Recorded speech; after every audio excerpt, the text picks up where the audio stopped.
반갑습니다. 의정부 세계 시민교육에서 만나 뵙게 돼서 대단히 반갑습니다. 4주차 4차 산업혁명 시대의 지식재산과 정보윤리에 대해서 말씀드리겠습니다. 저는 검을 형통하게 심는 김형식이라고 합니다. 삼성에서 25년 근무하고 교육부에서 교육 관련 교수로 활동하고 있으며 지금 현재 정경련 중소기업협력센터 경영자문위원으로 근무 중입니다. 오늘 말씀드릴 목차는 세상의 변화와 위대한 시민의 조건입니다. 4차 산업혁명 시대에 왜 지식재산이 중요한지, 위대한 세계 시민의 조건은 무엇인지에 대해서 알아보도록 하겠습니다. 두 번째 단원으로는 지식재산의 원천인 창의와 발명에서 창의와 발명은 어디서 나오는지, 특허란 무엇이며 특허의 조건은 무엇인지, 특허를 받을 수 없는 발명은 어떤 것이 있는지에 대해서 알아보도록 하겠습니다. 세 번째 단원에서는 지식재산권의 가치와 종류에 대해서 지식재산권이란 무엇이며 특허권, 실용신안권, 상표권, 디자인권이란 무엇인지에 대해서 간략히 알아보도록 하겠습니다. 그리고 저작권과 신지식재산권에 대해서도 알아보도록 하겠습니다. 마지막으로 지식재산권의 보호와 정보윤리 단원에서는 이 지식재산권의 보호를 위해서 내가 실천해야 될 내용이 무엇인지에 대해서 말씀드리고 오늘 시간을 진행하도록 하겠습니다. 지금 현재 저희들은 4차 산업혁명 시대에 와 있습니다. 이러한 4차 산업혁명 시대를 주도한 10가지 주요 기술과 변화에 대해서 알아보고 미래를 대처하는 방안에 대해서 알아보는 것이 이번 시간의 목적입니다. 무인자동차에 도전하는 그러한 자율주행이라든지 이 드론을 활용한 이런 시대에 우리는 살고 있습니다. 또한 새로운 세상을 체험하는 가상현실 시대에 살고 있으며 인간의 새로운 벗으로 소셜 로봇이란 로봇과 함께 공생해야 되는 시대에 살고 있습니다. 그리고 온 세상을 연결하는 사물 인터넷으로 연결된 세상에 살고 있으며 이제는 몸에 착용하는 웨어러블 기기를 착용하고 여러 가지 생활을 편리하게 누릴 수 있습니다. 또한 이 모든 것을 우리는 빅데이터를 활용한 인공지능을 가지고 이러한 로봇 스님의 시대에 살고 있습니다.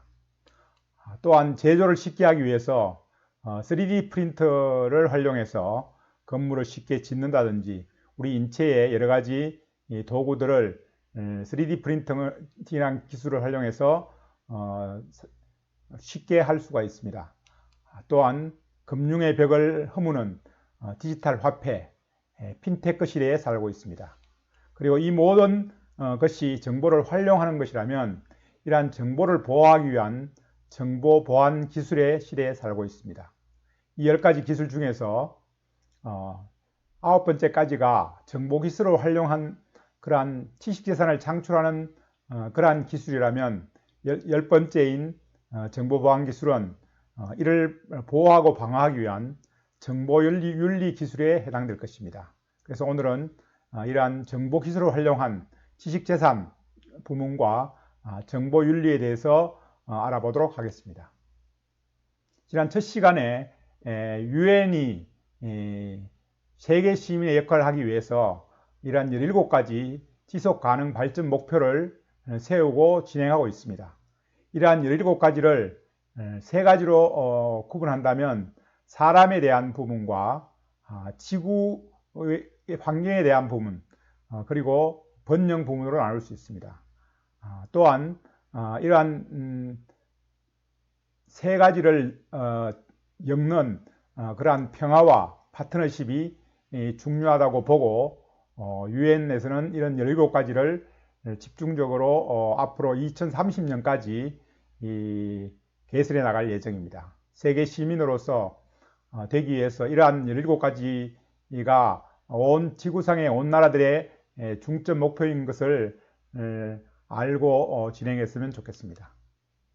또한 세계 심의에 도전하기 위한 우리 의정부 시민이 위대한 시민이 되기 위해서 그레이트 워크플레이스의 조건이라는 그러한 모델을 가져와서 말씀드리고자 합니다.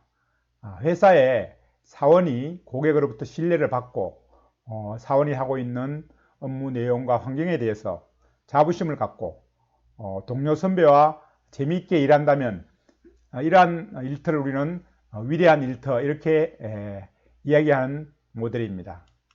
그럼 의정부 시민이 위대한 시민이 되기 위해서 먼저 나 자신의 고객인 세계와 국민에 대해서 신뢰감을 받기 위해서 나는 무엇을 할 것인지, 또한 내가 거주하고 있는 의정부와 내가 하고 있는 일에 대해서 자부심을 가지기 위해서 나는 무엇을 어떻게 할 것인지, 또한 이웃과 친구와 재미있게 삶을 영위하기 위해서 무엇을 할 것인지, 이러한 세 가지 관점에서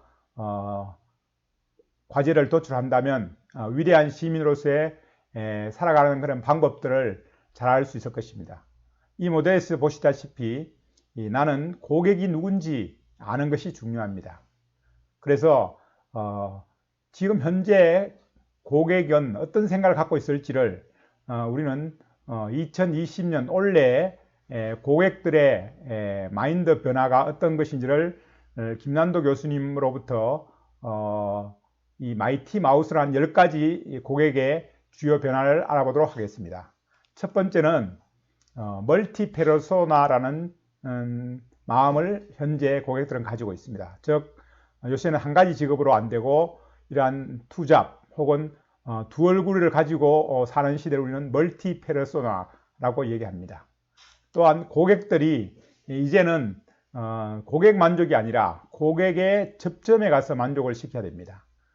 그래서 설세권이라는 내용이 있습니다. 슬리퍼를 신고 나갈 수 있는 거리에서 모든 일을 하게 하는 그런 고객 만족 시대에 살고 있습니다. 새벽에 배송을 한다든지 고객이 누가 보낸 어떤 선물 박스를 뜯으면서 기쁨을 느끼는 그런 시대에 살고 있습니다.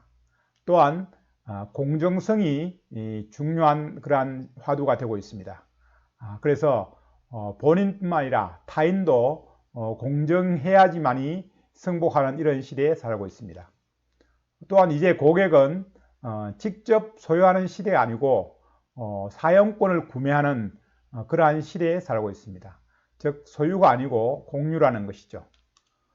또한 이제 초개인화 기술로서 예전에 어떤 카드 회사가 어떤 그룹을 만족시켜야 됐다면 이제는 개개인 한 명 한 명을 만족시키는 그러한 기술이 이 빅데이터를 통해서 나와 있으며 이러한 기술을 통해서 고객을 만족시키는 시대에 와 있습니다.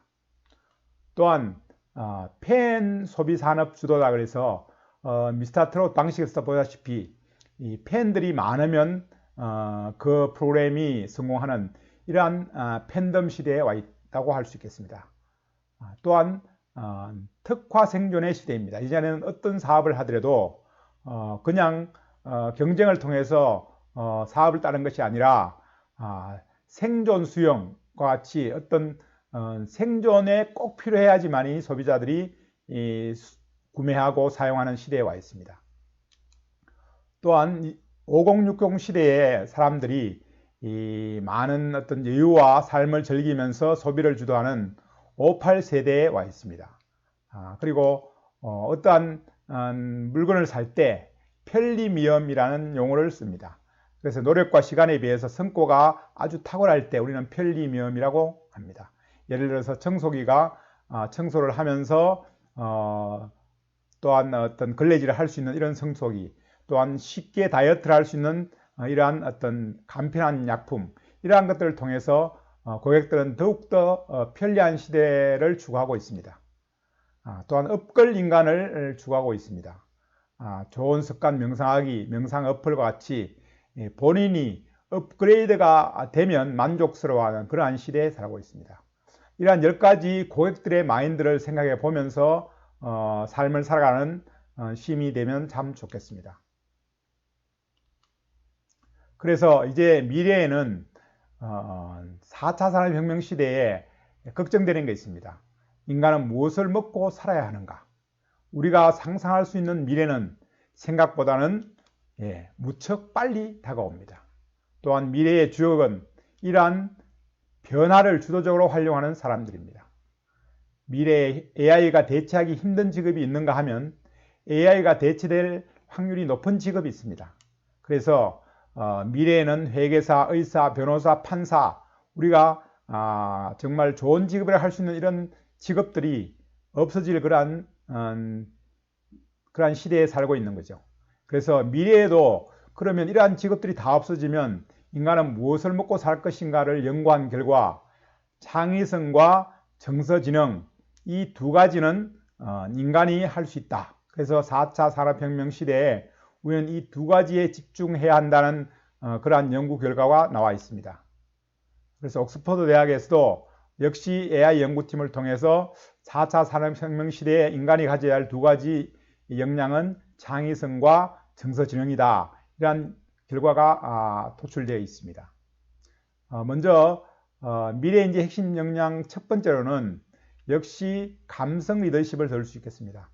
아무리 기술이 바뀌고 좋아져도 사람의 마음을 움직일 수가 없으면 우리는 살 수가 없습니다. 이 감성 리더십에는 자기를 아는 자기인식 역량, 그리고 자기를 관리하는 자기관리 역량, 그리고 타인의 감정을 이해하고 공감하는 사회적인 인식, 그리고 마지막으로는 타인과의 관계를 좋게 해서 팀워크와 협동심을 이끌어내는 관계관리 역량, 이 네 가지를 우리는 키워나가야 할 것입니다.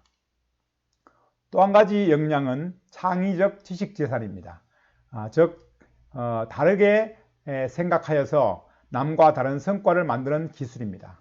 우리는 남과 다른 눈이나 생각을 가지면 미래는 살아갈 수가 없습니다. 그래서 남과 다른 생각이 어디서 나오느냐, 우리 박영택 성균관대 교수님이 쓴 창의는 발견이라는 책에서 보면 이러한 6가지에서 창의적인 생각이 나온다, 이런 책을 쓰셨습니다만은 이런 내용들을 보시면서 한 가지씩 생각해 볼까 합니다. 제거, 즉 날개 없는 선풍기, 날개를 제거한 선풍기라는 얘기죠. 그리고 복제는 세탁기 안에 또 세탁기가 있는, 즉 세탁기를 2번 복사해서 사용해서 나온 제품입니다. 또한 맥도날드는 맥도날드란 가게를 여러 군데 프랜차이즈 하는 그런 최초의 프랜차이저로서 복제 비즈니스에 해당하겠죠. 그리고 속성 변경은 어떠한 조건을 줬을 때 속성이 바뀌는 겁니다. 지금은 차가 과속을 하면 이렇게 턱이 올라와 있죠. 그러다 보니까 상당히 불편한데 앞으로는 과속을 하게 될 경우 센서가 이 방지턱이 내려갑니다. 그러므로 해서 절대로 과속을 할 수 없는 이러한 어떤 과속 방지용 액터 범퍼라는 것이 개발되었습니다. 어떤 속성이 주어지면 조건이 주어지면 속성이 바뀌는 그러한 어떤 데서 새로운 생각이 나온다는 거죠. 그리고 역전이다. 즉 호텔인데 호텔을 아래쪽을 위로 올리는, 그래서 위치 역전 호텔, 즉 옥상에 가면 마치 하늘을 볼 수 있는 이런 생각에 바꾸는 어떤 건축물들, 그리고 용도 통합으로서 아이패드와 덮개, 세우기를 동시에 할 수 있는 이러한 덮개라든지 그런 것들은 용도를 통합한 그러한 경우입니다. 그리고 연결을 하는 거죠. 즉 꽃병으로 평소에 쓰다가 이 꽃병을 던지면 불이 났을 때 소화기를 쓸 수 있는 두 가지를 연결하는 그러한 아이디어나 제품이 또한 연결의 어떤 아이디어입니다. 그래서 이러한 여러 가지 발명이란 것은 결국 사람들이 생활하는 데 필요한 새로운 물건이나 기계를 만들어내는 활동입니다. 그런데 이러한 발명에는 몇 가지가 있습니다. 즉 어떠한 제품을 만들어내는 그러한 발명에서 그 제품 만들어낸 것을 잘 사용하는 그런 방법에 대한 것도 발명이고, 또한 이 방법뿐만 아니라 이러한 제조 기법을 만들어내는 것도 발명에 해당됩니다. 또한 동물들의 어떤 세포를 조작하는 이러한 부분도 발명이고, 또한 컴퓨터 프로그램이라는 없었던 것을 새로 만들어내는 것들, 이런 것도 발명의 분야에 해당됩니다. 우리 인류는 그동안 수많은 발명을 통해서 인류 문명을 발전해 왔습니다. 그런데 이러한 발명은 결국은 문제의식에서 평소 갖고 있던 지식과 과학을 융합해서 상상력을 동원하고 혁신적인 기술을 활용해서 발명품을 만들어냄으로써 우리의 경제뿐만 아니라 인류의 발전을 가지고 왔습니다. 이러한 발명은 우리 인류의 성장과 발전의 원동력이 된 것입니다. 비행기, 스마트폰, 주판, 컴퓨터, 자동차, 반도체, 종이, 금속활자, 어느 하나도 정말 중요한 발명이 아닌 것이 없습니다. 그래서 이러한 발명을 통해서 우리의 GDP, 즉 국내 총생산이 끊임없이 증가해 왔습니다. 즉 발명은 우리 인류의 복지와 경제 발전의 원동력이 된 것입니다. 자, 그러면 발명의 4가지 원천을 알아보도록 하겠습니다. 즉 첫 번째는 발명에서 발견이 나온 경우입니다. 즉 우리가 현미경을 발명했기 때문에 세포가 있다는 것을 발견하게 되었죠. 그리고 발견에서 발명이 나온 사례도 있습니다. 도선에서 전류가 흐르면 열이 발생한다는 이러한 어떤 자연 법칙을 발견함으로 인해서 우리가 전기밥솥을 발명할 수 있게 된 것이고, 세 번째는 발명에서 발명이 나온 경우입니다. 즉 금속활자의 발명이 타자기가 발명이 되는 근원이 됐죠. 공기펌프가 발명되면서 진공청소기가 발명이 됐죠. 이런 발명에서 발명이 나온 경우입니다. 그리고 마지막으로 4번째는 발견에서 발견이 나온 경우입니다. 이러한 부분에는 자석을 발견했기 때문에 우리가 자기장을 발견하게 되었고, 지구의 남극과 북극이 큰 자기장으로 되어 있다, 이러한 사실을 우리는 발견하게 된 거죠. 이러한 4가지가 발명에서 발견, 상호간의 관계를 통해서 우리들은 많은 여러 가지 발명을 하게 된 것이죠. 자, 그럼 이러한 발명을 통해서 우리는 특허라는 용어도 접하게 됩니다. 그래서 특허는 최초 발명자에게 주어지는 기술 독점 공개 허가입니다. 그런데 이 특허를 보호하기 위해서 특허 제도라는 것이 있습니다. 그래서 이러한 특허 제도는 법으로 이러한 특허를 보호하게 되어 있습니다. 그래서 이 특허는 결국 발명된 최초의 아이디어를 보호해서 모방품을 방지하고, 누가 다른 사람들이 이 공개된 그러한 어떤 특허를 중복적으로 노력을 하지 않게 하는 그런 낭비를 방지하면서 관련 분야에 계속적인 개량의 기회를 제공합니다. 또한 특허의 소유권을 갖고 있음으로 인해서 다른 사람이 특허를 소송의 공격으로 올 때 이러한 특허를 방어할 수 있고, 회사에 어떤 여러 가지 도움이 되는 등 여러 가지 특허가 현대에 와서 굉장히 중요한 산업 경쟁력의 수단이 되었습니다. 특허는 원래 고대 그리스 시대에 통치자가 시민에 대한 은혜의 수단으로 특별한 요리를 고안한 요리사에게 1년간 독점권을 주는 것으로부터 유래했습니다. 그런데 이러한 것이 베니스 수공업 길드에서 어떤 모직물이 제작하는 방법이 다 다르기 때문에 이 모직물 산업을 보호하기 위해서 특허가 발전이 된 것이죠. 그래서 우리 한국에서는 원래 1908년에 말총 모자가 일본 칙령에 의해서 특허로 최초로 등록됐지만, 우리 대한민국이 건립되고 난 다음에는 1948년에 황화염료 제조법이 최초의 특허로 등록이 됐습니다. 또한 미국과 일본과 독일이 이러한 특허를 적용함으로 인해서 산업이 계속 발전되어 왔습니다.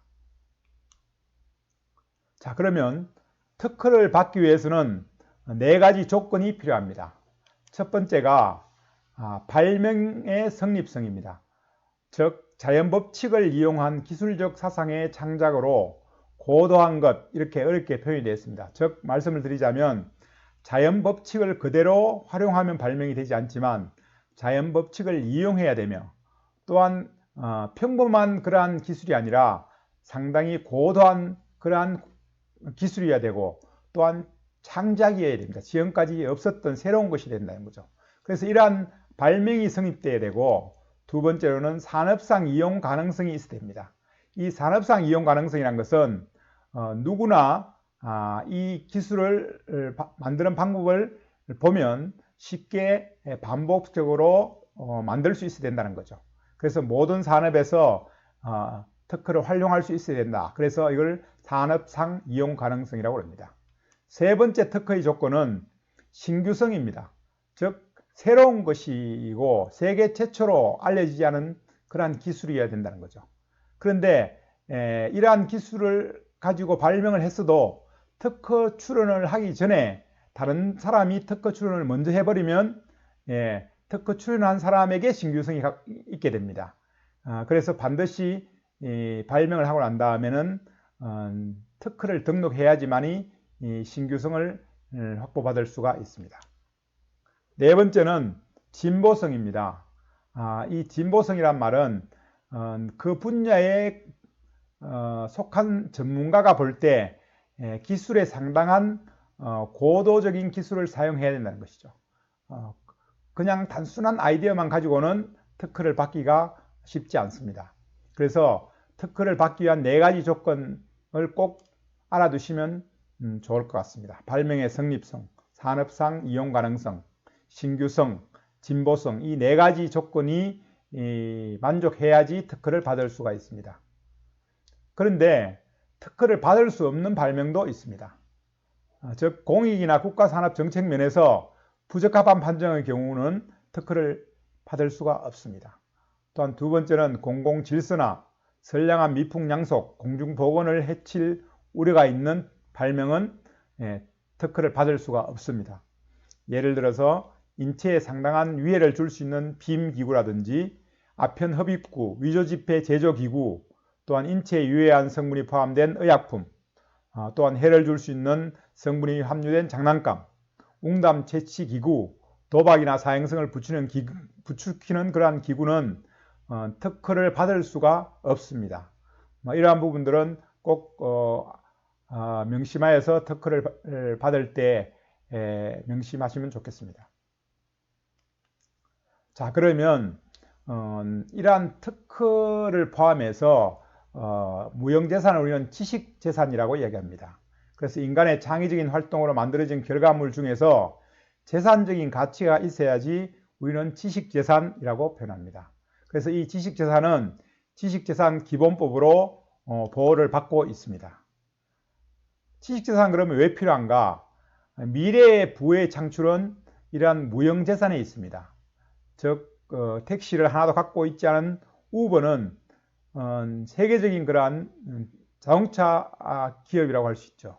또한 페이스북은 본인들이 콘텐츠를 생산하지 않습니다. 또한 알리바바는 자기들의 생산한 물품이 없습니다. 또한 에어비앤비는 본인들의 숙박업소가 하나도 가지고 있지 않은 단순하게 어떤 플랫폼을 갖고 있는 무형재산을 갖고 있는 거죠. 그래서 이제는 상식을 넘어선 창의적인 생각이 세상을 바꾸고 이 무형재산의 지식재산이 이 미래의 부를 창출한다. 그래서 지식재산이 앞으로의 시대에 굉장히 중요한 그러한 부의 수단으로 더욱더 중요성을 인정받고 있습니다. 우리가 한국 사람인 김필권 씨가 1960년대 이태리에서 가지고 온 원단을 가지고 때밀이 수건을 만들었습니다. 그래서 이걸 이태리 타월 이렇게 이야기합니다. 그래서 이 이태리 타월을 지금 현재는 그 당시에 보면 너무 쉽다 그래서 실용신앙권을 받았습니다.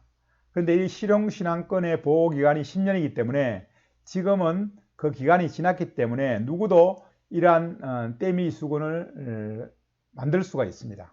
이 김필권 씨가 이 때밀이 수건을 가지고 최초에 개발했기 때문에 지금은 이런 때밀이 장갑 또 나와서 연매출을 60억 하는 그러한 시대에 와 있습니다.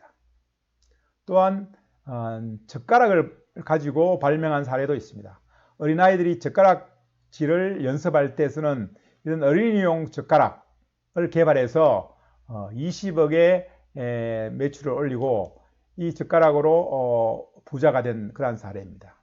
자, 그러면 지식재산의 가치는 이러한 개인에 한정되지 않습니다.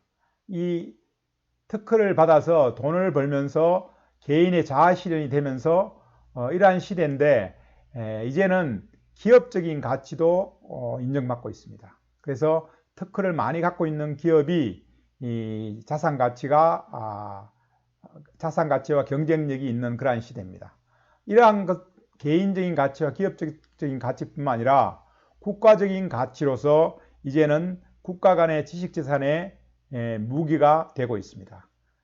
그래서 국가 핵심 기술은 절대로 해외 유출을 허가 없이는 하지 못하게 합니다. 그래서 국가 핵심 기술을 우리나라도 많이 보유하고 있는 그러한 시대에 우리는 살고 있습니다. 자, 그런데 지식재산의 이러한 가치와 함께 사회적인 가치로 인정받고 있는 지식재산이 있습니다. 이러한 지식재산을 우리는 적정기술 이렇게 표현을 하는데요. 이 적정기술은 개발되어 도상국 지역에서 문화적, 정치적, 환경적 면들을 고려해서 삶의 질 향상과 빈곤 퇴치 등을 위해서 적용되는 기술입니다.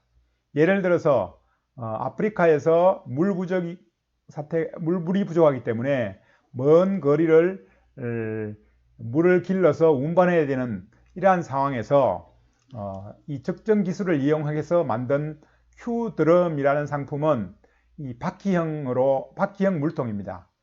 또한 이 물통 안에 필터를 달아서 어린아이도 이 물을 쉽게 운반할 수 있는 그러한 기술을 우리는 적정 기술이라고 얘기합니다. 이러한 사례로는 이러한 전기가 없는 그러한 곳에서 어린이들에게 축구공을 만들어서 축구를 하게 하면 이 축구를 하면서 쌓인 운동 에너지가 전기 에너지로 충전이 되어서 이 15분 축구를 하면 3시간에 이 램프로 사용할 수 있는 이러한 소켓이라는 제품도 역시 적정 기술의 발명 사례입니다. 또한 냉장고가 없는 그러한 곳에 이러한 항아리 두 개로 가운데에 모래를 담아서 물을 부어 놓음으로 인해서 냉장고로 활용한다든지, 또한 이 정수 빨대를 통해서 비록 지저분한 물일지라도 이 정수 빨대를 통해서 마시면 정수가 되어서 마실 수 있는 이런 라이프 스트로우, 그리고 전기가 없는 그러한 곳에 수동식으로 이렇게 페달형의 세탁기를 활용한 이러한 기술, 이런 것들은 전기가 없는 그러한 환경에서도 얼마든지 우리는 발명을 통해서 사회적으로 가치 있는 일을 할 수 있으며 이러한 것들이 결국 시민들이 할 역할이 아닌가 싶습니다. 자, 그러면 지식재산이 있다고 해서 다 권리가 있는 것이 아니기 때문에 지식재산권을 확보해야 합니다. 그래서 과거에는 이 지식재산권을 지적재산권 이런 용어로 많이 알고 계시는데 동일한 용어입니다. 그래서 지금은 지식재산권으로 광범위하게 사용되고 있습니다. 그래서 이 지식재산권은 지식재산에 대한 권리를 확보하는 것이죠. 그래서 이 지식재산이 그냥 있으면 안 되고 법적으로 권리를 확보해야지만이 우리들은 지식재산권에 대한 권리를 주장할 수가 있습니다. 자, 지식재산권의 종류에는 어떤 것이 있는지 알아보겠습니다. 지식재산권은 크게 나누어서 특허권과 실용신앙권, 디자인권, 상표권, 이러한 네 가지를 산업재산권이라고 얘기합니다. 즉 산업에서 많이 이용한다. 그래서 이 산업재산권은 산업 발전에 기여하는 창작물을 보호하기 위한 그러한 지식재산권입니다. 이걸 인더스트리얼 프로퍼티 이렇게 얘기를 하게 됩니다. 두 번째는 우리가 흔히 이야기하는 저작권, 커피라이터, 이러한 것들은 저작권자의 권리를 주기 위한 문화생활 향상의 창작물로서의 저작 저작권입니다. 그래서 이 저작권은 저작 인격권과 저작 재산권 이렇게 합해서 저작권자에게 저작권을 주도록 되어 있습니다. 그래서 이 저작권은 상당히 과거에도 그랬고 미래에도 굉장히 중요한 지식재산권이 될 것입니다. 마지막으로 이 산업재산권과 저작권 이외에 새로 나타나는 지식재산권이라고 해서 신지식재산권이라고 얘기합니다. 이 신지식재산권은 이 산업재산권과 저작권 이외에 요즘에 나타나는 재산권으로서 영업비밀, 데이터베이스, 반도체 배치 설계, 유전자원, 전통지식 이런 쪽으로 새로운 보호가 필요한 그러한 어떤 지식재산권을 얘기합니다. 자, 그러면 우리가 커피 전문점을 방문했을 때에 어떠한 지식재산권이 숨어 있는지를 한번 찾아보도록 하겠습니다.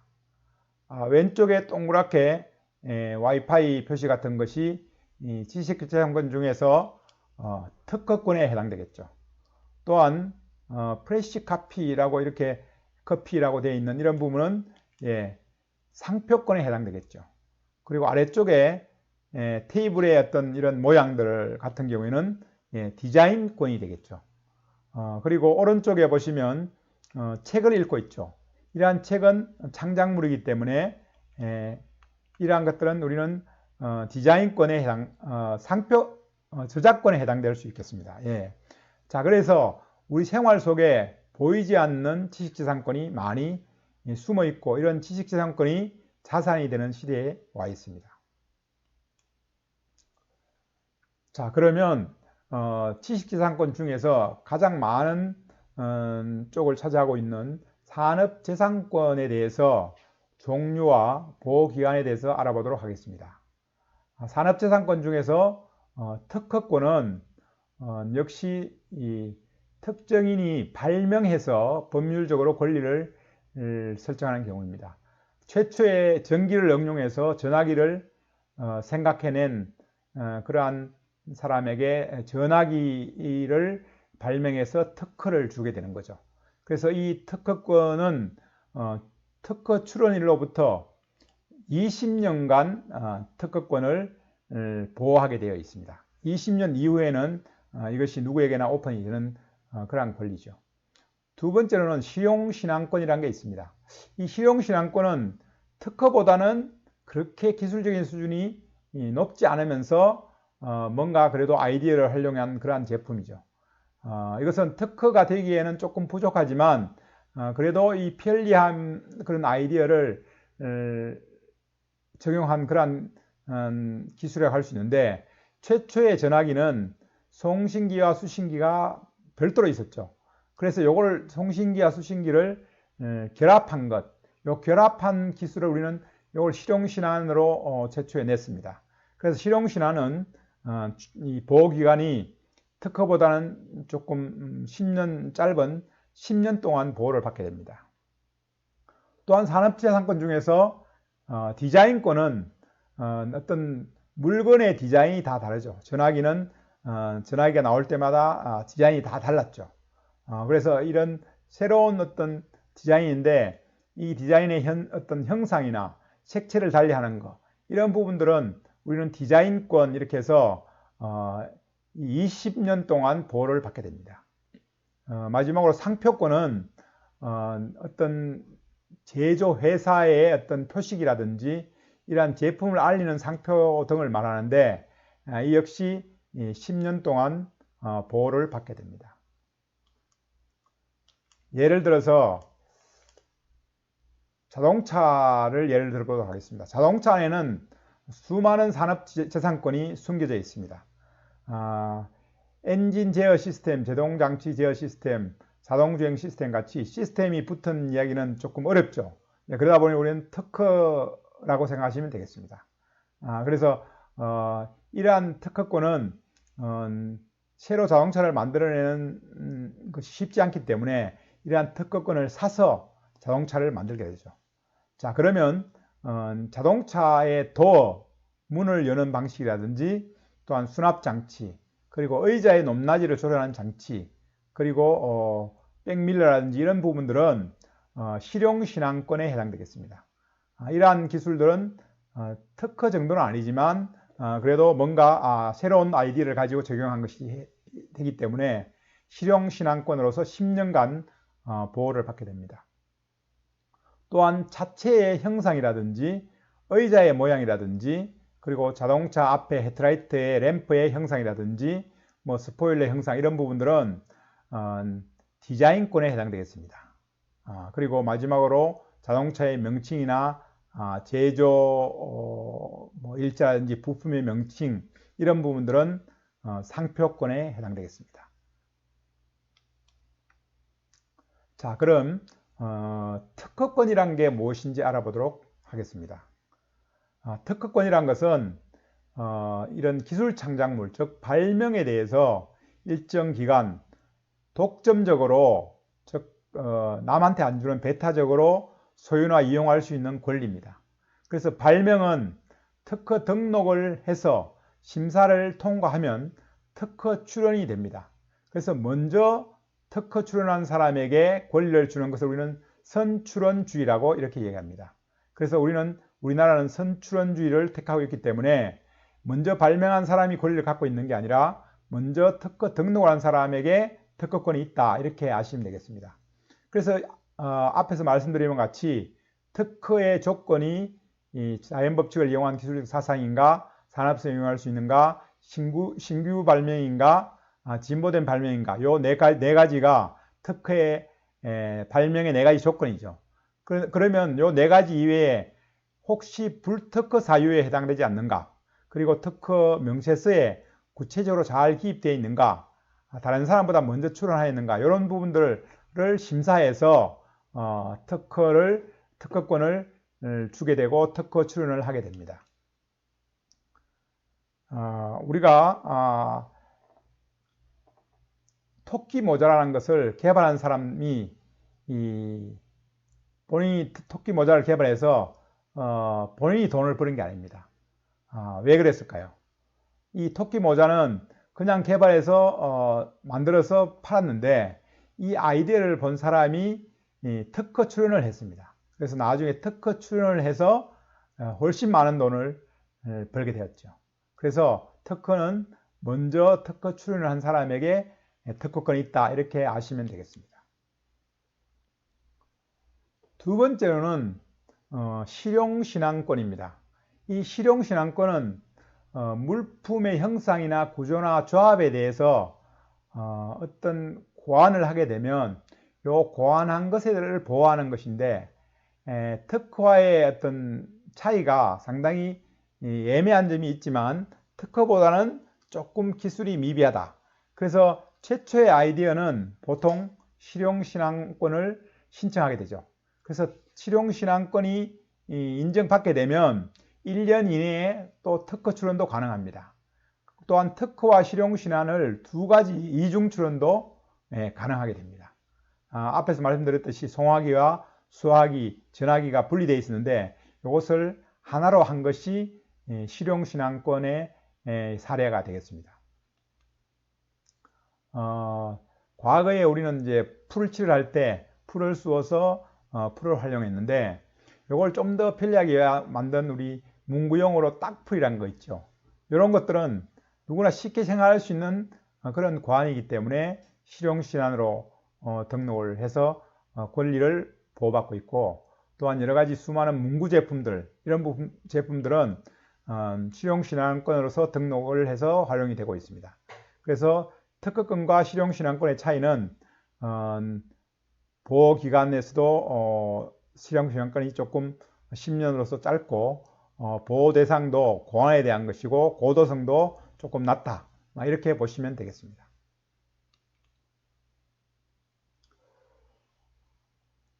디자인권이란 것은 물품의 아름다운 외관에 대해서 일정 기간 독점적으로 배타적으로 소유하거나 이용할 수 있는 권리입니다. 그래서 디자인권이 이 아름다움이라는 것이 보는 관점에 대해서 상당히 차이가 있습니다. 그래서 이 아름답게 하는 것이 아니고 아름답지 않게 하는 것들은 디자인권을 받을 때 여러 가지 논란의 어떤 대상이 됩니다만은 누구나 봐서 이 미적인 외관에 대해서 어떤 디자인으로서 이렇게 아름답다고 보게 되면 디자인권을 확보받게 됩니다. 이 디자인권에 대해서는 물품성, 형태성, 시각성, 심미성 요 네 가지 조건을 가지고 있었는데 오른쪽에 보시면 디자인의 여러 가지 형태를 지금부터 한번 몇 가지 살펴보도록 하겠습니다. 여러 가지 디자인이 있죠.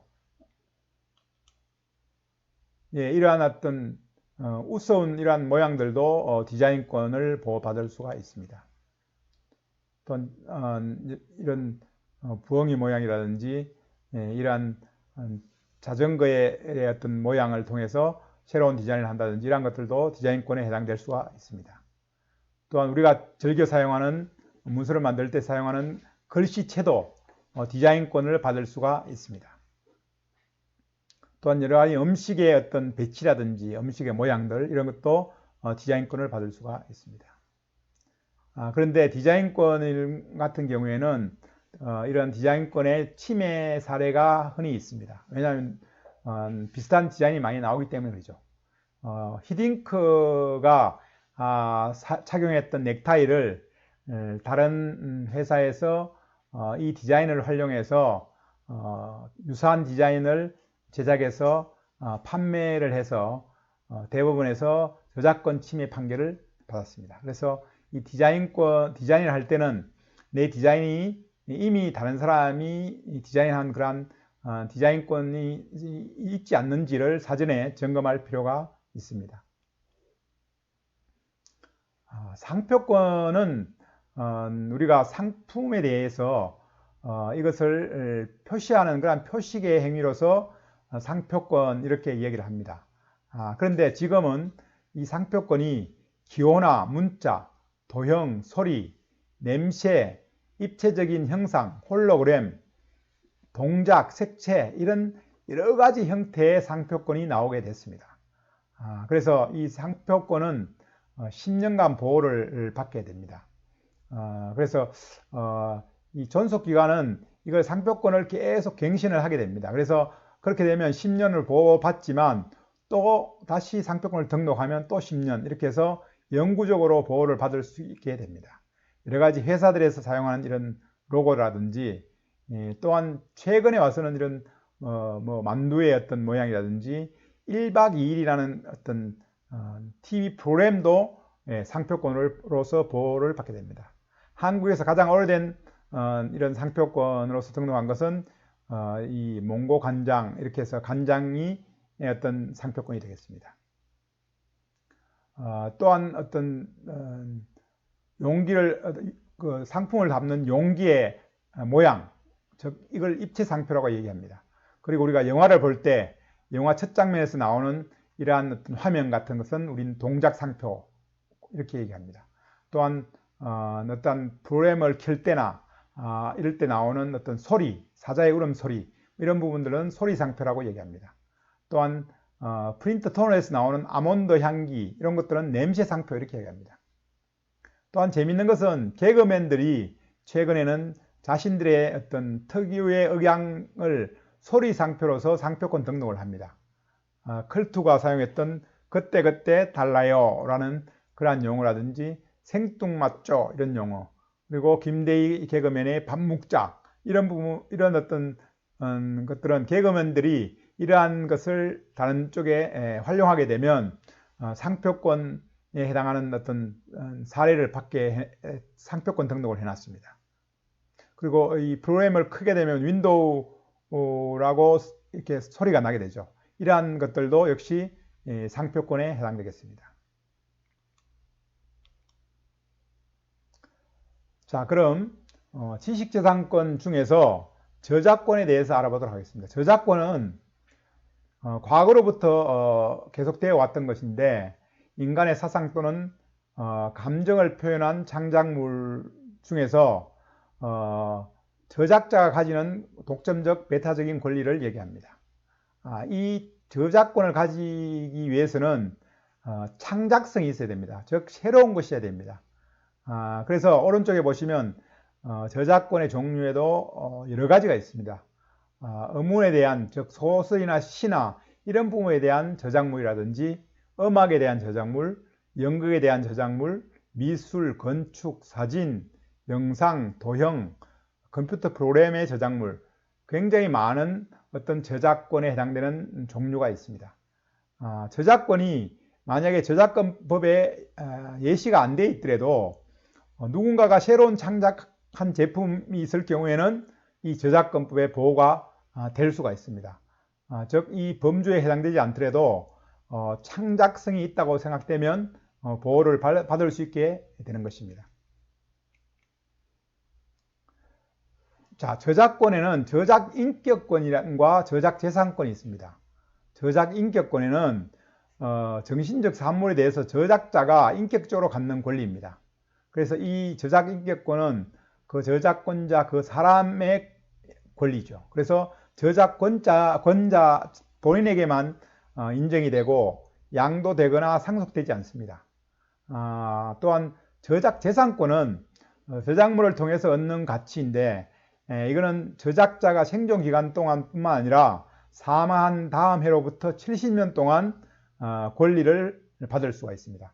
예를 들어서 어떤 유명한 노래를 하나 작곡을 했다. 그러면 작곡자가 살아있을 경우에는 물론 저작권비를 받지만 그분이 돌아가시고 70년 동안 이런 저작권을 행사할 수 있기 때문에 저작권료가 가족이나 후손들에게 나옵니다. 그래서 이 저작권이 앞으로 굉장히 중요한 지적재산권에 해당이 됩니다.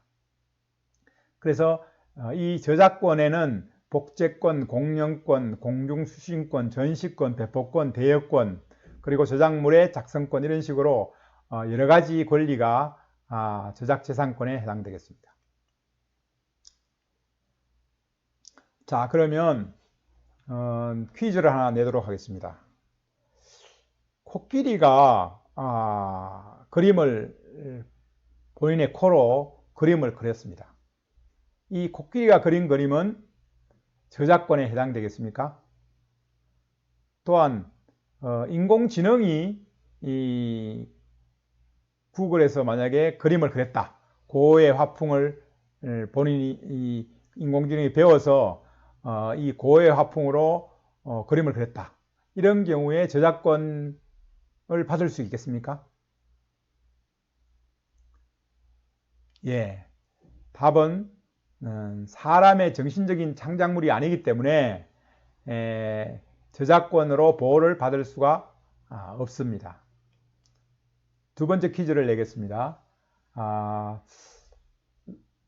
이 비슷한 풍경의 사진인 경우에 저작권이 인정되겠습니까? 자, 그럼 만일 이 저작권이 인정되지 않는다면 왜 그렇겠습니까? 이 뺏긴 것이 아니면, 즉 다른 사람의 그 사진을 복사한 것이 아니라면 비슷한 방향에서 찍은, 비슷한 환경에서 찍은 사진 같은 경우에는 다 같이 저작물로 인정될 수가 있습니다. 근데 오른쪽에서 보시다시피 유명한 작가가 솔섬에서 찍어서 저작권을 등록해 놨었는데 대한항공에서 이와 유사한 사진을 찍어서 홍보 자료로 사용하려고 했습니다. 그래서 이때는 저작권에 위배된다 이렇게 판결이 난 경우가 있습니다. 그래서 상업적인 이용을 할 때에는 저작권에 해당되는지 유의해서 활용을 하면 되겠습니다.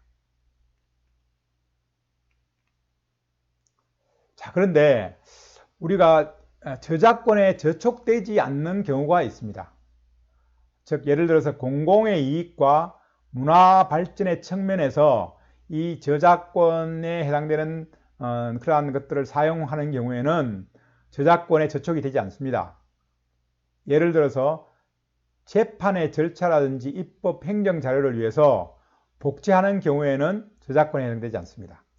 그리고 공개적으로 연설을 한다든지 법정에서 진술을 할 때 사용되는 이러한 저작물은 저작권에 해당되지 않습니다. 또한 미술 저작물이 일정한 장소에서의 전시 또는 복제할 경우, 그리고 학교의 교육 목적이나 시험 문제에 어떠한 사진이 나왔다. 이러한 경우에는 저작권에 저촉되지 않습니다. 또한 방송에서 보도를 할 경우, 그리고 논설에서 그 내용을 복제할 경우, 그리고 비영리적인 목적의 공연이나 방송을 할 경우, 그리고 방송업자가 자체 방송을 위해서 일시적으로 녹음이나 녹화할 경우에는 저작권에 저촉되지 않습니다. 또한 공표된 저작물, 이미 오픈되어 있는 그러한 저작물을 인용하는 경우, 그리고 사적인 이용을 위한 단순한 복사인 경우, 그리고 도서관 등에 보관되어 있는 자료를 복사하는 경우, 그리고 시각장애인들을 위해서 점자로 복제한 경우, 그리고 저작물 이용 과정에서의 일시적인 복제, 이런 경우에는 저작권에 저촉이 되지 않습니다.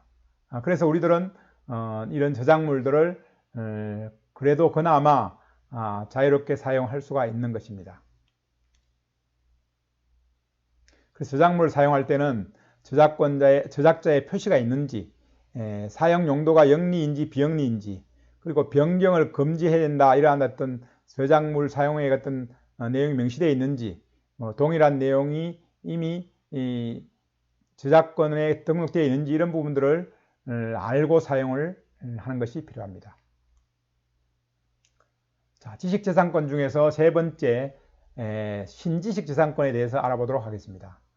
최근에 다양한 그러한 기술 발전과 경제, 사회, 문화의 변화 때문에 새로운 분야에서 출현하는 지식재산권을 우리는 신지식재산권이라고 이야기합니다. 먼저 영업비밀이라는 것이 있습니다. 즉 공공연히 알려져 있지 않고 독립적으로 경제적인 가치를 가지는 그러한 것인데요. 이걸 상당한 노력으로 비밀 유지된 생산 방법이나 판매 방법, 그 밖에 영업활동, 유용기술이나 영업정보입니다.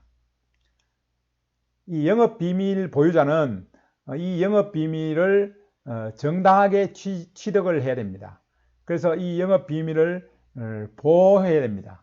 근데 이게 공개가 되면 악의적으로 취득을 해서 딱 공개를 하게 되면 이것을 사용한 사람에게 처벌이 됩니다. 그래서 예를 들어서 코카콜라의 어떤 콜라를 제조하는데 설탕과 여러 가지 염료의 비율이라든지 이런 부분들은 영업 비밀에 해당하기 때문에 이러한 것들을 본인이 부당하게 취득을 해서 활용하게 되면 안 된다는 것이죠. 그래서 이럴 때 신지식재산권의 영업 비밀의 권리가 보장되어 있다는 것입니다. 두 번째 신지식재산권은 식물이나 동물의 신품종, 즉 유전자원을 조작해서 만들어지는 이러한 권리입니다. 그래서 이런 경우에는 여러 가지 미리 다 어떤 관련된 기관에 허락을 받아서 권리를 주장하게 되는데, 이러한 딸기의 신품종을 개발한 경우라든지 동물의 어떤 새로운 품종을 개발하는 이러한 유전 자원의 어떤 변형을 통해서 만들어진 이러한 어떤 기술들은 신지식재산권에 해당되겠습니다. 또 세 번째는 전통 지식이 있습니다. 이러한 과거의 우리 전통 문화나 지식의 표현들을 이제는 어떤 무형문화재로 이렇게 보호를 하게 되죠. 그러한 경우에 그러한 전통 지식은 이제는 보호를 받을 필요가 있습니다. 그래서 이 신지식재산권의 전통 지식은 이제 권리로서 보호가 됩니다. 물론 이런 전통 지식에 대해서 공영권이라든지 이러한 것들은 저작권에 해당되겠습니다만은, 예를 들어서 오른쪽에 한국의 전통 문양도 이런 전통 지식으로 신지식재산권을 특허를 등록해 놓으면 보호를 받게 된다는 것이죠. 네 번째 신지식재산권은 컴퓨터 프로그램이 있습니다. 이 컴퓨터 프로그램은 과거에는 없었던 것이죠. 그래서 컴퓨터가 개발되면서 컴퓨터를 활용한 프로그램인데, 이러한 어떤 프로그램들은 저작권법과 특허법에 의해서도 보호도 받지만 계속 새로운 어떤 프로그램들이 나오는 거죠. 예를 들어 스마트폰이 나오게 됨으로써 앱이라는 게 나와있죠. 즉 앱은 어플리케이션의 준말입니다. 그래서 이 어플리케이션 프로그램은 계속 새로 나오는 그런 형태나 이런 프로그램이기 때문에 이 신지식 재산권에 해당된다고 볼 수 있겠습니다. 물론 특허를 그러니까 그 권리를 등록을 해서 주장을 받아야 되는 거죠. 자, 신지식 재산권 중에서 아주 재미있는 것이 이 디지털 자산에 대한 그러한 권리입니다. 우리가 게임을 하게 되면 상당히 고수가 게임을 통해서 아주 구하기 힘든 아이템을 확보하게 됩니다. 이러한 아이템을 확보하게 되면 이 아이템을 쉽게 구할 수가 없기 때문에 구한 아이템을 다른 게임하는 사람들에게 팔 수가 있게 됩니다. 이렇게 해서 수익을 얻는 이러한 경우, 그리고 디지털 아트도 디지털에서 사진과 그림들이 복제가 가능하지만 계속 추적이 가능합니다. 그래서 이 디지털로 만든 이러한 예술품인 경우에는 최초 개발한 사람에게 원작자의 권리를 주게 됩니다. 그래서 이런 경우에 디지털 자산으로서 인정받게 되는 것입니다. 또한 디지털로 관련된 수집품을 확보하는 경우, 예를 들어서 스탬프를 디지털에서 뭐 10개를 확보했다, 이런 경우에는 확보하기 힘든 한정품이기 때문에 역시 이 판매가 가능한 거죠. 또한 유명한 스타들이 운동을 할 때 장면을 찍었던 그런 사진들은 쉽게 구할 수 없는 거죠. 그래서 이런 한정판의 경우에는 역시 지식재산으로서의 어떤 가치를 발휘하게 돼서 판매가 가능하다는 거죠. 그래서 이러한 디지털 아트를 디지털 어떤 전시관에서 전시도 할 수 있습니다. 그래서 이런 경우에 또한 자산 가치를 가질 수 있는 거죠.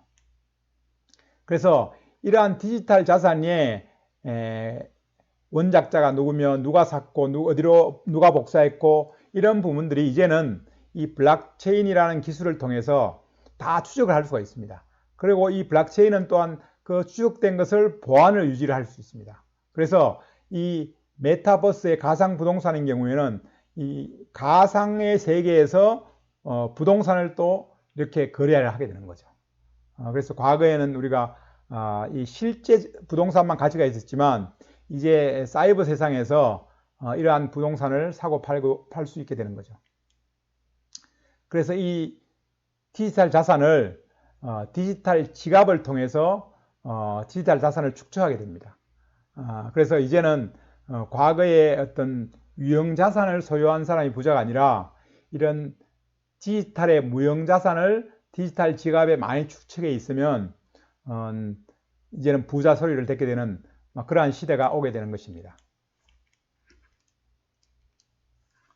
그래서 디지털 자산은 아주 사용이 간편하고 보안이 강화되어 있고 광범위하게 확장이 가능하기 때문에 앞으로 미래 세대는 이런 디지털 자산이 굉장히 지식재산권 중에서 한 부분을 차지하게 될 것 같습니다. 그래서 디지털 자산의 어떤 보안을 유지하기 위한 것이 이 블록체인 기술을 통해서 디지털 자산화의 플랫폼을 만들어지고 있는 그러한 과정에 있습니다. 그래서 디지털 자산의 종류에도 과거에는 컨텐츠 이런 디지털 자산이었지만 이제는 그러한 자산 캐시나 어떤 기프티콘뿐만 아니라 이러한 것들을 활용한 디지털 자산, 게임의 아이템이라든지 어떤 디지털 상품들 이런 것들, 그리고 또한 여러 가지 다양한 종류의 디지털 자산이 출현하게 될 것입니다. 그래서 이 디지털이 그냥 자산이 되는 것이 아니라 이러한 자산화를 통해서 소유권이 부여되면 디지털 자산으로서 인정을 받게 됩니다. 그래서 앞으로는 이러한 디지털 자산의 시대에 우리가 이제는 시작 단계지만 앞으로 이런 디지털 자산을 계속 축적하면서 지식재산권을 만들어내는 시대가 결국 4차 산업혁명 시대가 아닌가 생각이 됩니다. 그래서 이제는 이 디지털 자산을 누가 많이 가지고 있느냐, 그리고 나는 얼마나 많은 디지털 자산을 갖고 있느냐에 따라서 부자의 어떤 기준이 달라지겠죠. 그래서 이러한 디지털 자산 시대의 주인공이 되시기를 부탁드리겠습니다. 자, 그럼 지금까지 지식재산권에 대해서 알아봤는데 이러한 지식재산권의 침해를 받을 수가 있습니다. 그래서 또한 우리가 침해를 할 수가 있습니다. 그래서 지식재산권의 권리가 없는 사람이 이용 허락을 받지 않고 타인의 지식재산권을 불법으로 사용하는 경우에는 법에 의해서 처벌을 받게 되는 거죠. 그래서 무심코 구입한 위조 상품을 구입했는데 나중에 이것으로 인해서 내가 처벌을 받게 된다는 그러한 사실을 알 필요가 있습니다. 오른쪽에서 보시면 유사한 상표권의 침해 사례입니다. 그래서 이러한 디자인을 혹은 상표권을 침해하게 되면 분쟁이 일어나게 되고 패소하게 되면 재산권의 손해를 보게 되는 거죠. 또한 이러한 불법 제품을 내가 사주지 말아야 되는 것입니다. 예를 들어서 쿠쿠와 쿠첸에서 비슷한 기술의 밥솥 기술을 가지고 소송을 해서 쿠첸에 승소를 했고 35억 원이 쿠쿠가 배상금을 지급하라는 판결이 났습니다. 그래서 상표를 보호하지 않으면은 내 브랜드를 뺏기고 또 모방업체에서 법적인 제재를 가할 수 있기 때문에 우리는 내 상표는 보호해야 되겠고 다른 사람의 상표는 침해하지 말아야 되겠습니다. 또한 우리는 이런 불법 복제물을 이용하는 경험이 생각보다는 많습니다. 음악의 콘텐츠나 영화 콘텐츠, 방송 콘텐츠, 출판 콘텐츠, 게임 콘텐츠 이런 많은 것들을 우리는 그냥 다운로드를 받게 되는 거죠. 그래서 지금은 이 불법적으로 받게 되면 그 프로그램 안에 바이러스를 심을 수도 있고 또한 여러 가지 불법 광고물을 심을 수 있기 때문에 이러한 사용에 유의를 하셔야 합니다. 그래서 내 재산의 지식재산권은 보호를 해야 되고 다른 사람의 지식재산권은 침해를 하면 안 되겠습니다. 지식재산권의 분쟁 사례로서 우리는 삼성과 애플의 특허 분쟁 사례가 굉장히 유명합니다. 그래서 삼성에서 스마트폰에서 이러한 앱을 디자인과 함께 이렇게 사용을 했는데 애플에서 고소를 했죠. 그래서 지금까지 쭉 고소를 이어오고 있습니다. 그래서 애플에서는 우리의 디자인을 당신네들이 복사하지 않았냐 이렇게 이야기하지만 삼성에서는 우리는 우리 고유의 기술이다 이렇게 반론을 펴서 공격을 하고 있고 스로간의 조정을 통해서 지금도 분쟁을 계속하고 있습니다. 그래서 이 지식재산권은 보호가 돼야 되고 또 침해를 하지 않는 그러한 정보윤리가 굉장히 중요합니다. 지식재산권의 특허 등록을 먼저 한 사람이 소유하게 된다. 왼쪽에 보이는 이런 스마일 마크를 아시죠? 이것이 스마일리라는 디자인인데요. 이 디자인을 어떻게 하게 됐냐면 미국에서 한 보험회사에서 직원들의 사기를 높이는 뭔가 디자인을 하나 그림을 그려달라 이렇게 했더니 이분이 이런 입꼬리가 올라간 같이 웃자 이런 스마일 마크를 디자인을 해서 그 당시 돈으로 45달러를 받았답니다. 그래서 현재 가치로 추정해 보면 한 44만 원 정도 이렇게 받고 본인은 끝냈습니다.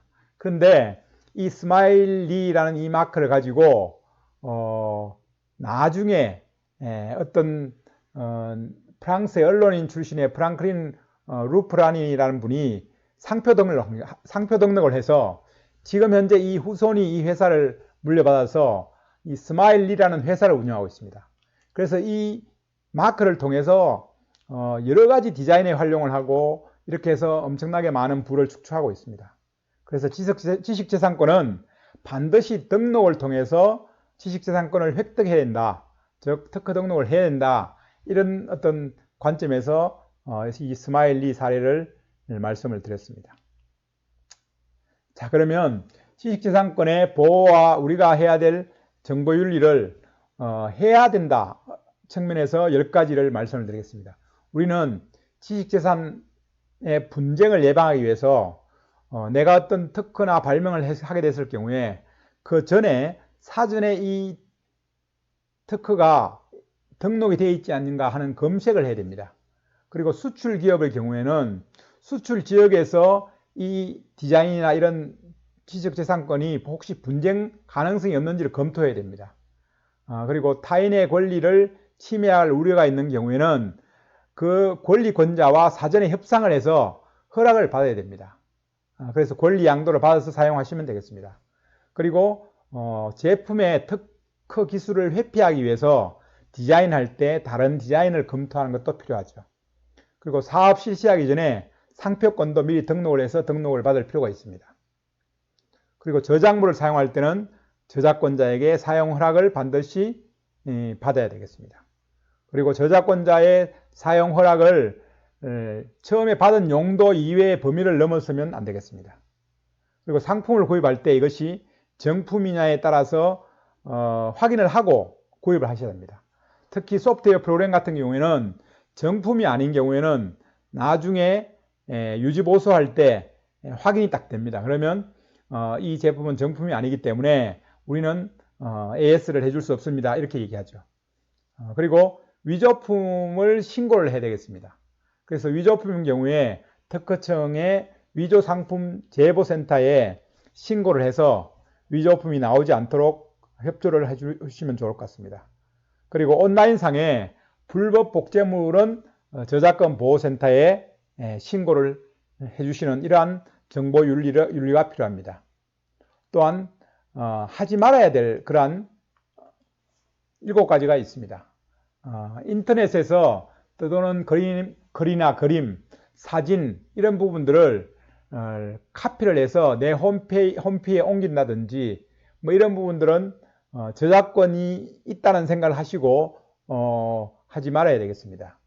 그리고 공유 사이트나 웹하드에서 자료를 서로 내 자료가 아닌 것을 주고받는다든지, 그리고 영화나 음악 파일을 게시판에 올린다든지, 그리고 컴퓨터 프로그램을 CD로 구워서 친구들에게 나눠준다든지, 그리고 음악을 변환해 가지고 내 홈피에 블로그의 배경음악으로 쓴다든지, 그리고 인기 드라마나 쇼 프로그램들 이런 것들을 캡처하거나 인터넷에 올린다든지, 그리고 좋아하는 가수의 팬클럽의 카페나 그 팬클럽의 가수의 어떤 사진들을 이렇게 전파를 한다든지 뭐 이런 부분들은 우리가 하지 말아야 되겠습니다.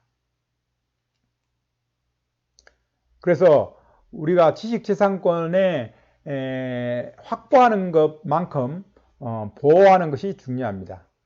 미래는 이러한 지식재산권, 즉 보이지 않는 이러한 저작물들을 보호하고 잘 지키기 위해서 우리가 10가지 계명을 잘 지켰으면 좋겠습니다. 먼저 음란물이나 불건전한 정보는 당초부터 이용하지 말아야 되겠습니다.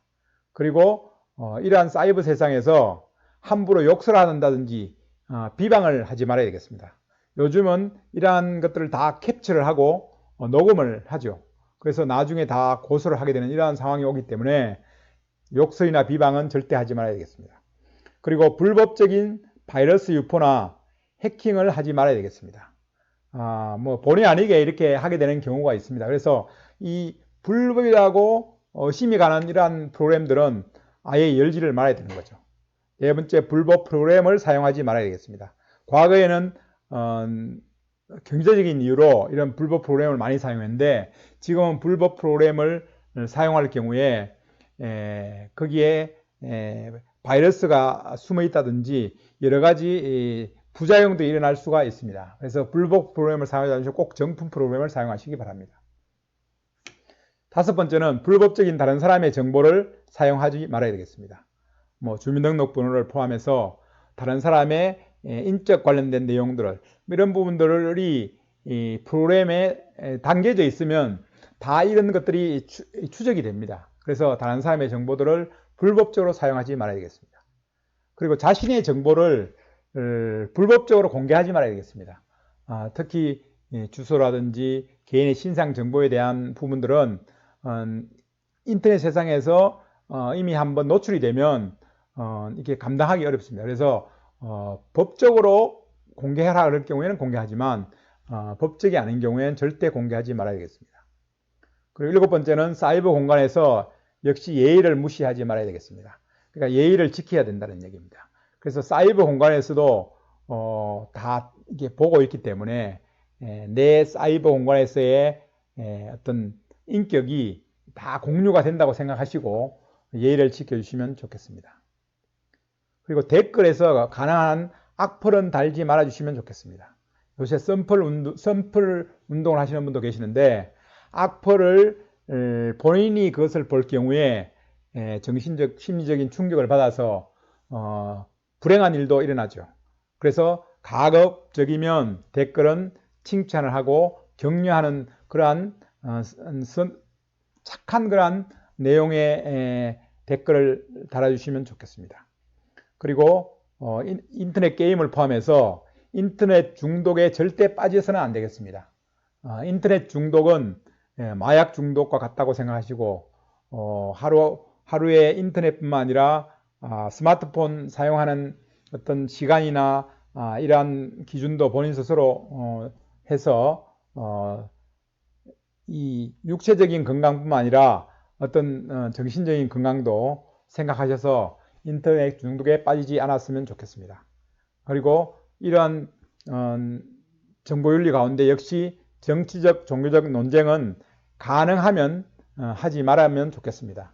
이러한 정치적 논쟁, 종교적 논쟁을 통해서 여러 가지 욕설이나 비방이 일어나고 악플을 달게 되고 예의를 무시하는 이런 시발점이 이러한 정치적, 종교적 논쟁이 되기 때문에 처음부터 이러한 논쟁은 하지 않겠다 이렇게 생각하시면 미래 세상에서 우리가 지식재산권을 남의 지식재산을 존중해주고 내 지식재산권을 보호하고 또한 정보윤리를 잘 지키는 그러한 부문들이 앞으로 우리 의정부 시민이 세계 시민으로서 돼야 하기 위한 아주 기본적인 그러한 내용이 아닌가 싶습니다. 자, 그럼 오늘 강의를 요약해 보겠습니다. 세상의 변화와 위대한 시민의 조건은 4차 산업혁명 시대에 무엇으로 먹고 살 것인가 두 가지를 얘기했죠. 즉 감성 리더십과 창의적인 지식재산 이 두 가지에 우리의 미래가 있다는 것을 생각해 주시면 좋겠습니다. 그리고 위대한 시민의 조건은 역시 고객에 대해 신뢰를 받고 자부심을 가지고 재미를 느끼는 그러한 일을 하는 시민은 우리는 위대한 시민 이렇게 이야기를 할 수 있게 되겠습니다. 지식재산의 원천 창의와 발명 단원에서는 창의는 어디에서 온다고 그랬습니까? 어떠한 발견을 통해서 옵니다. 그래서 세밀한 관찰이나 주의 깊은 남과 다른 어떠한 생각에서 온다는 것이죠. 그리고 발명의 종류에는 물건의 발명, 방법의 발명, 제조하는 방법의 발명, 그리고 기타 여러 가지 이 프로그램 이런 쪽에 발명의 종류가 있다고 그랬습니다.